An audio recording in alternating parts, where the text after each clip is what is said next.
I cannot count how many times I've said it, but words mean things. It's one of the reasons I keep referring to the documents to see the actual words used so I can find their definition.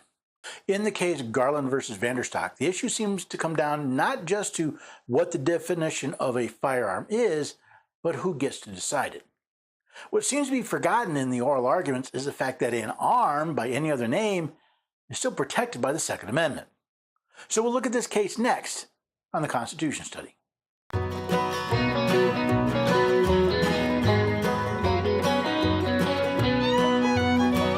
Neighbors and have a few good friends. Every day we're everyday Americans. Oh, every day we're everyday Americans.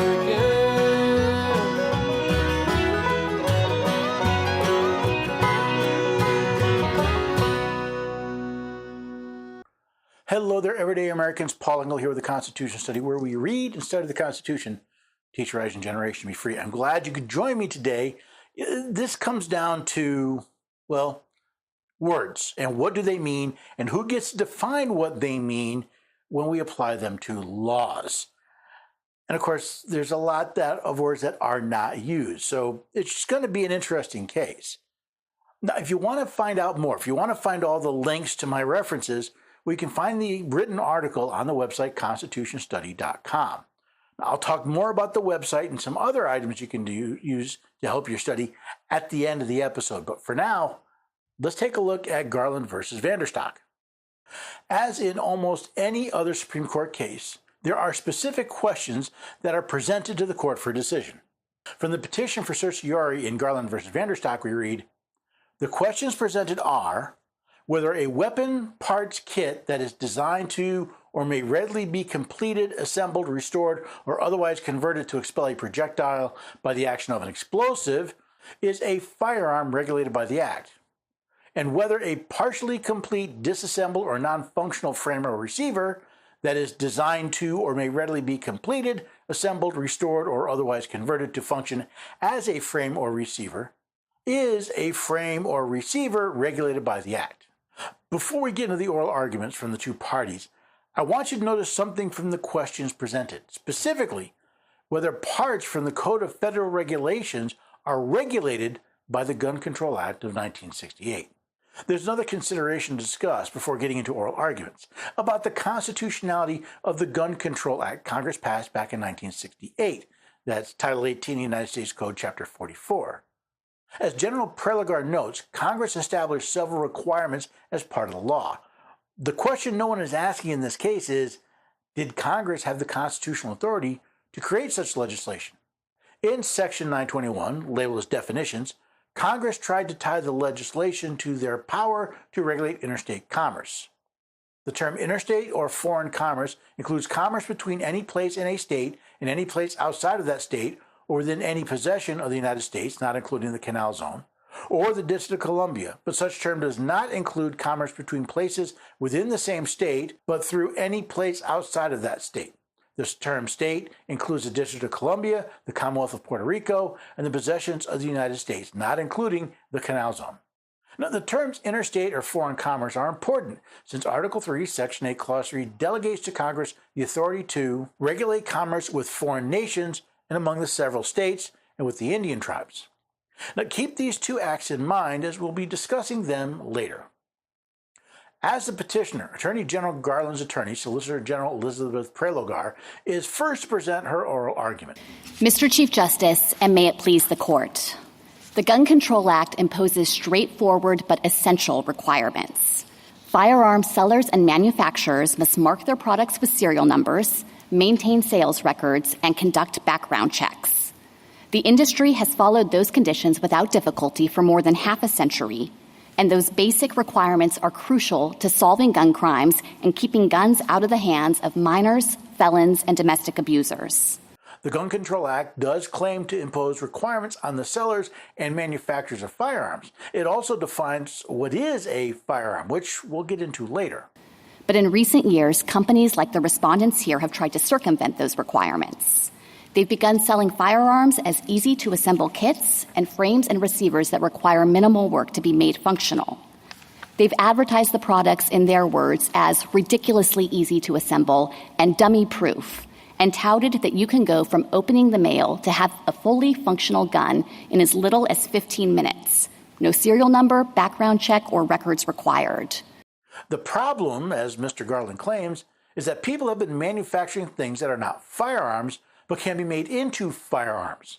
Since these products, at the time when they pass through interstate commerce, are not firearms, they do not have to meet the requirements established under the Gun Control Act.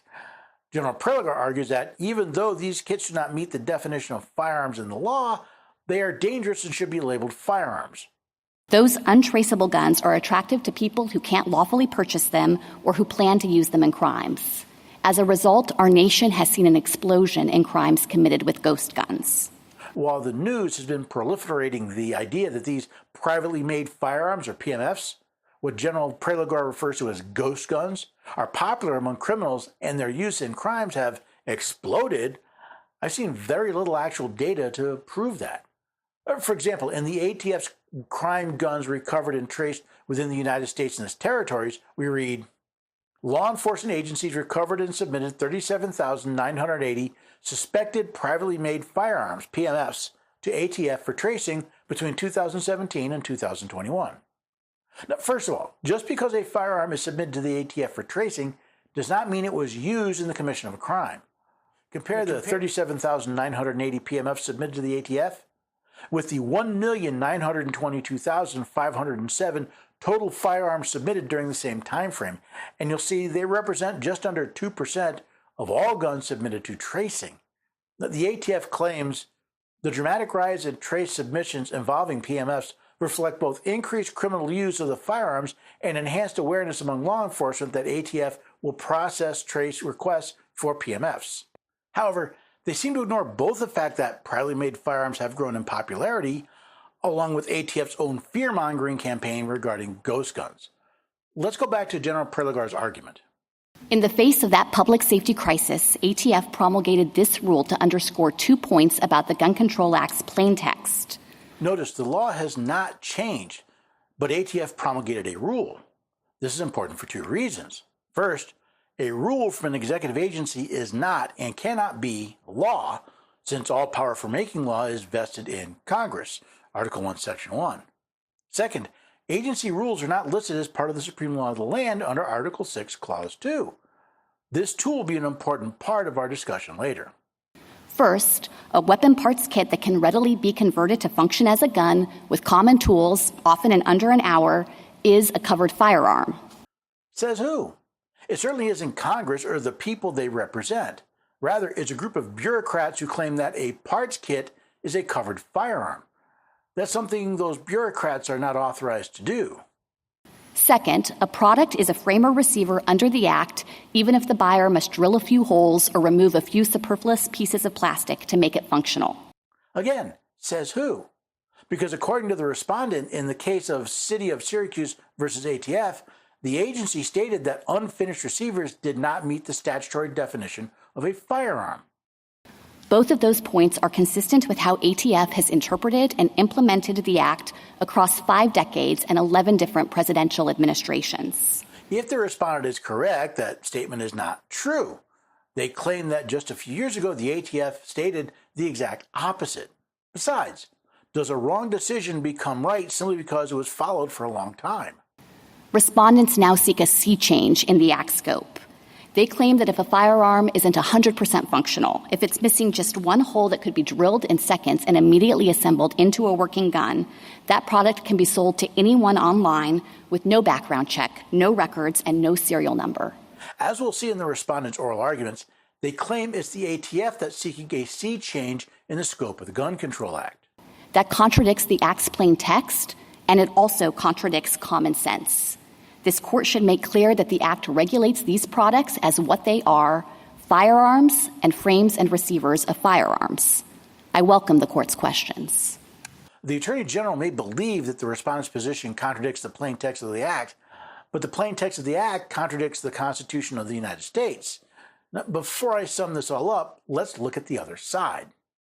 Arguing for Ms. VanDerStok is Attorney Peter Patterson. Mr. Chief Justice, and may it please the Court, This case turns on decisions made by Congress in the Gun Control Act of 1968. First, Congress altered the common understanding of firearm to include other weapons that may readily be converted to firearms. Second, in a departure from prior federal law, Congress decided to regulate only a single part of a firearm, the frame or receiver, and Congress did not alter the common understanding of a frame or receiver. The common definition of a firearm is a weapon from which a shot is discharged by gunpowder, usually used as small arms. In other words, something you carry like a pistol, rifle, or shotgun. Congress, however, decided to expand that definition to what they call destructive devices.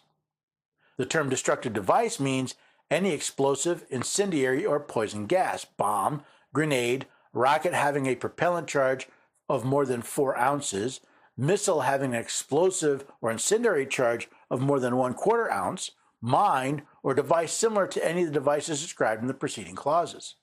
So Congress has basically redefined firearm into anything that goes boom.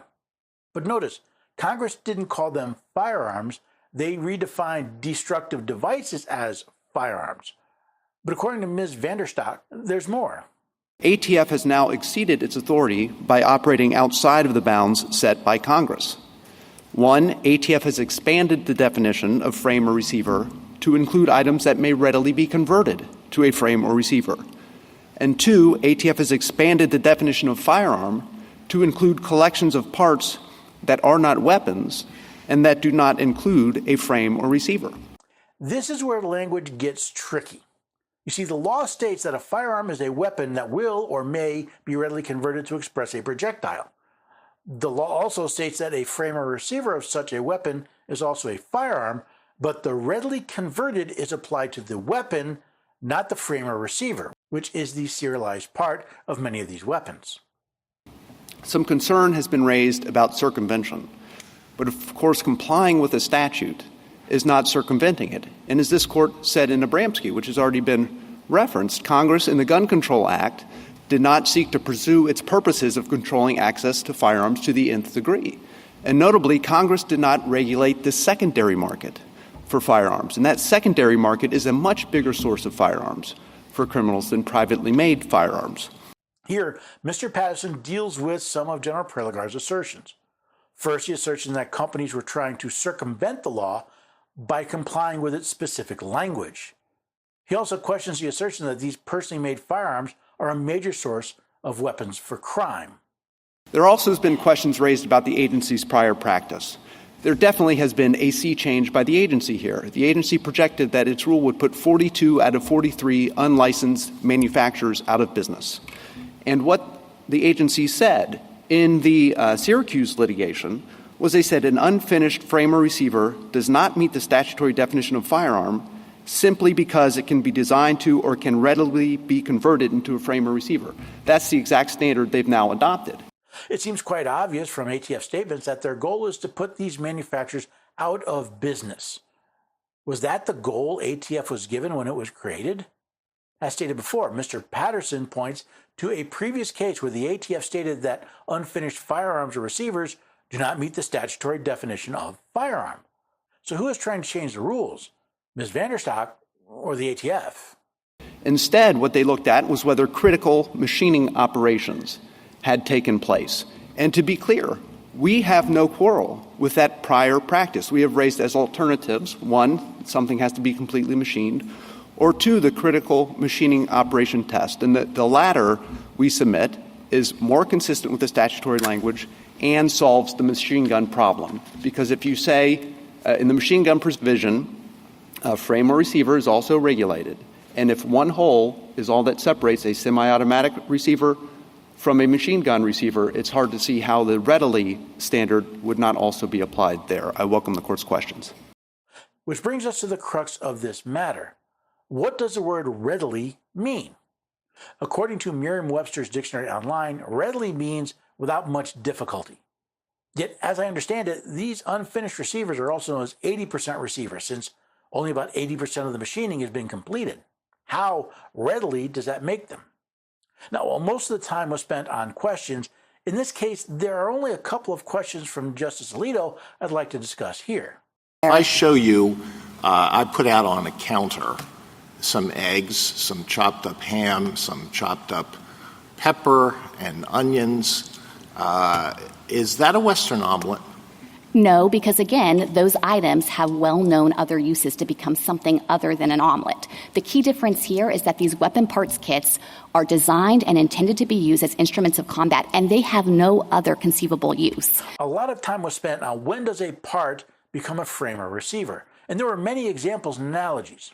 What I found interesting here is not Justice Alito's questions analyzing a frame or receiver with a Western omelet, but part of General Prelogar's response. See, in her mind, there is no other reason in the world for a weapon than combat, which Merriam-Webster's online dictionary defines as a fight or contest between individuals or groups active fighting in a war. But there are numerous uses for weapons that do not involve combat. There are sport and target shooting, hunting, collecting, just to name a few. Justice Prelogar delves into this further in her rebuttal, which I'll get to soon. The second question or analogy from Justice Alito was presented to Mr. Patterson. Suppose I see that my neighbor is restoring a classic car, but he's taken out some critical parts. And then someone says, well, what is that? And I might well say, well, that's a 1957 Thunderbird, even though you couldn't drive it, and it would take some work to make it do the thing that it was originally created to do. So isn't that the essence of your backup argument? The thing must still be such that one would call it a frame or receiver, even if it is not fully ready to be functional as a frame or receiver at this time. Yes. The serious flaw in Justice Alito's analogy is while the work in progress may be a car, it does not need to be registered or otherwise regulated until it is used on the road. Based on this analogy, the whole concept of readily converted falls apart. The attorney for the petitioner, Solicitor General Prelogar, was given the opportunity to rebut her opponent's statements and answers. But I also think it's contradicted by the facts on the ground, because what the evidence shows is that these guns were being purchased and used in crime. They were sold to be crime guns. There was a 1,000% increase between 2017 and 2021 in the number of these guns that were recovered as part of criminal investigations. And it makes perfect sense, because the whole reason why you would want to get your hands on one of these unserialized, untraceable firearms is if you are a prohibited person or you want to use that gun in a crime. General Prelogar claims there is evidence, but doesn't provide any actual evidence that unfinished frames and receivers are being purchased to be used in crimes. Yes, there has been a huge increase in the number of these guns sent to the ATF for tracing, but even they do not claim all of these weapons are crime guns. Such an increase should be expected given the once growing number of manufacturers and kits. The evidence shows that actually the market for ghost guns essentially collapsed after this rule was permitted to go into effect, which I think just underscores what was evident all along. The reason why you want a ghost gun is specifically because it's unserialized and can't be traced. Apparently, based on Judge Prelogar's prejudice that personally manufactured firearms have no purpose other than to commit crimes, she believes that the ATF's rule was cracking down on crime. I guess the idea that law-abiding citizens with no thought or intention of committing a crime would not want to take a chance on crossing an ATF that has a reputation for vigorous and heavily armed response to perceived violations of their rules. And more fundamentally, if there is a market for these kits for hobbyists, they can be sold to hobbyists. You just have to comply with the requirements of the Gun Control Act. Someone who is lawfully allowed to possess a firearm and wants to build it can purchase that kit if they undergo a background check. And so if there is a market for these products, they can operate under the statute. Where in the Constitution does it say that government needs to know about all the arms held in private hands? Nowhere. In fact, by telling someone they cannot exercise their right to keep and bear arms without the government knowing about it is not only a violation of the Second Amendment, but of the Fourth and Fifth Amendments as well. For a third reason, that means that this is a standard that is familiar in the law and familiar to industry. I think it's really notable here that we don't have the major gun manufacturers suing us about this final rule. And the reason for that is because this readily converted standard is the one that has governed their conduct ever since the Gun Control Act was enacted. I wonder, General Prelogar, just how many major gun manufacturers were selling unfinished frame or receiver kits. Could it be that's why they didn't sue? After all, why would the major gun manufacturers want to support their competition? One thing I noted is how often the justice described completing one of these kits as drilling a hole or two or clipping off a plastic part. I admit, I haven't built a firearm this way, but what I know of the process, it's not like putting a child's Christmas toy together. It's quite apparent the government's main concern is the access to firearms of which it is unaware. Why else would they focus on serialization and record keeping? Why claim that the sole purpose of these devices is combat when that's patently untrue? Why else point to the use of these firearms for criminal activity and not compare it to their lawful uses? Let's face it, government today wants to be in control of everything, especially when it might give the people the power to oppose government, which raises an interesting question from history. As Patrick Henry asked, are we at last brought to such a humiliating and debasing degradation that we cannot be trusted with arms for our own defense? Apparently, at least in the mind of the federal government today, the answer is yes. Otherwise, they would pay more attention to the actions of criminals and not the property of law-abiding citizens. I know a lot of people are afraid of guns. When they hear something like a ghost gun, it scares them. Or an untraceable gun or untrackable guns. Oh my God! They don't consider that hobbyists like building things. It's the same reason you buy a model. It's not that it's hard or that it even may take a long time to build it. You want the enjoyment of building something. And in the case of many firearms, not just building it, but customizing it. Now they say, well, all you have to do is serialize these unfinished frames and receivers and go through a background check. Where's the federal government get the authority to do that? To deprive us of our right to keep and bear arms unless they say it's okay for us to do so? Nowhere. But that's not even part of the question brought up in this case. This case really comes down to the definition of a firearm, the definition of a frame and receiver, and really whether or not the court is going to come up with a definition on their own or say, you know what, Congress, you didn't write a very good law, you go fix it. For now, this readily is simply too vague to be applicable and throw it out. I'm not holding out much hope for that. We'll have to see. We'll find out probably sometime next year what the decision is this case, and I will bring that to you when it happens. For now, if you want to check out more of the work that we're doing here, well, by all means, go to the website, constitutionstudy.com. Sign up for a mailing list, donate to the cause, look at the Patriots program. There's a lot of things you can do there. I also found this great little study guide. It's a course called The Miracle of America. I made a deal with the owner so that you can get a free lesson. Just go to constitutionstudy.com/1776 study guide, find out all about the course and how to get your free lesson. If you'd also like to support us with your cell phone, head over to patriotmobile.com/constitution. Patriot Mobile is America's only Christian conservative wireless provider. And yes, they help support the Constitution Study along with other great companies and organizations that are protecting your rights. Best of all, if you use the code Constitution at checkout, you'll get free activation. The website again is patriotmobile.com/constitution, and don't forget to use the code Constitution at checkout to get free activation. Most of all, take these videos, take these episodes, and share them. Let other people know about the Constitution Study and the content we put out.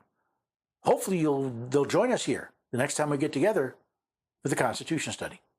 Love